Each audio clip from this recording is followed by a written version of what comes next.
Hey traders, it's Stephen Brooks, and today we're going to be talking about how when you get into trading and you're trying to decide what style of trading you should either go ahead and research or do for yourself, what you really need to do is you want to start with your end result or your end goal, and then take that end result or that end goal and then work backwards to figure out which are the types of strategies that might be really good for you. So as an example, I recently got an email from someone who's been following us on YouTube saying, hey Stephen, I'm looking to put away a few $100s every single month so I could build up a larger nest egg, if you will, over the course of the next 10, 20, 30 years.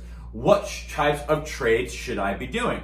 So this is kind of a very common question, and this is where a lot of folks, in my opinion, get really tripped up, right? You have a lot of different ways to trade, a lot of different styles of trade. So you have options trading, you have futures,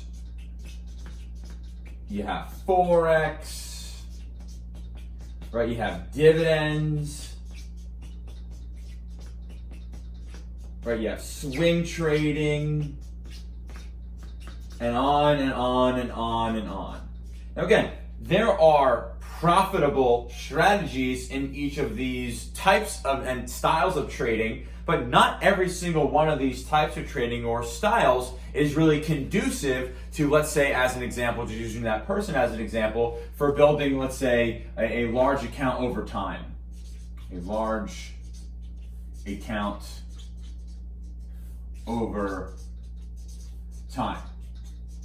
Right, so just off the bat, for some of the folks, now this is purely my opinion here, and this is not financial advice, but just off the bat, if someone is looking to build a large portfolio over time, right, over many, many decades in this situation, well, options trading is really not going to be something that might make a lot of sense for that person, because options trading is much more shorter term, especially the types of trades you are doing.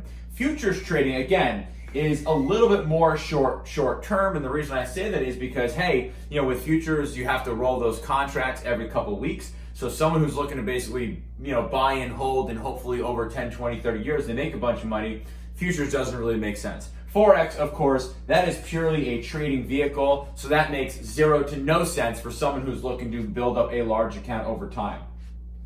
Swing trading, where you're basically in and out of positions in maybe 1 to 2 weeks on average, that's really not conducive to someone who's looking to build up a large account over time. So again, as you can see, the whole point here is to figure out what your end goal is or your end result is, and then filter out all the stuff that you don't need to know, that you literally don't need to care about in order to go ahead and try to accomplish that goal or get that end result. So again, for someone who's looking to build up their account over time, maybe they're 30, 40, 50 years old, they're looking to build up a significant amount of capital by the time they're ready to retire or want to retire, well, okay, dividend investing might be something that is much more aligned to those goals. A strategy like a covered call,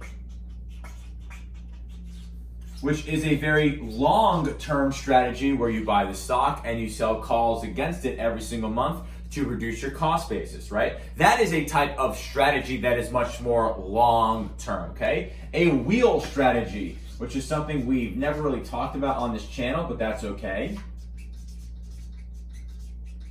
A wheel strategy is you figure out a stock that you want to own, but you don't want to own it at the price that you see today. So you sell a put at a much lower price and you collect a premium for doing so. Let's say, as an example, we have a stock, and my favorite stock for the long term is Snapchat. So right now Snapchat's trading at $23 a share, right? It's trading at $23 a share. And let's say you're like, I'd rather buy Snapchat at like 20. Right, let's say I want to sell it. I want to buy Snapchat at 20, and I don't want to chase it up at 23. So you could sell a put at the $20 strike, and maybe you can get paid, let's say, $100 per every put that you sell for doing that. Right, you get $100 per put that you sold for doing that. If the price of Snapchat at the time that your put expires is above 20, you don't buy the stock, but you just keep that credit that you receive for selling it. If the price of the stock is below 20 at that point, then you buy 100 shares of stock for every put that you sold, plus you get to keep that $100.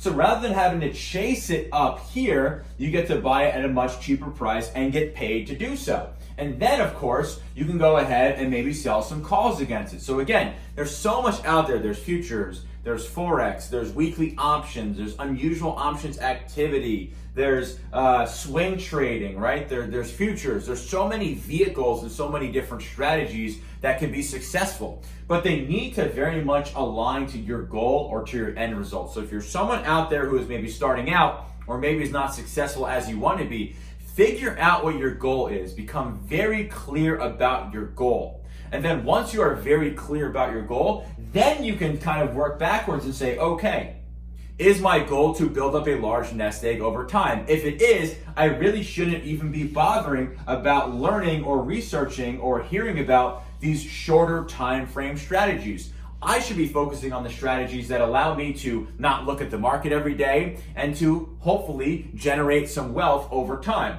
Of course, on the other side, if you are someone who is interested in like generating income now, as an example, well, dividend investing really isn't very aligned to that, right? A covered call strategy is not very aligned to that. A buy and hold strategy is not very aligned to that. If you're someone who's maybe looking to make income today, options, futures, and forex might be much more interesting to you because, again, not because they're easier or harder to make money, just those vehicles are a little bit more aligned with your goals. So again, if you're out there and you're just starting out or you're struggling, maybe do this exercise. Figure out what your goal is. Be very clear on that. And then once you are clear on your goal, write it down on a piece of paper. And then do your research and your homework and start doing trades that are only aligned to that goal. You have a lot more clarity, you have a lot more focus, and you'll probably have much better results.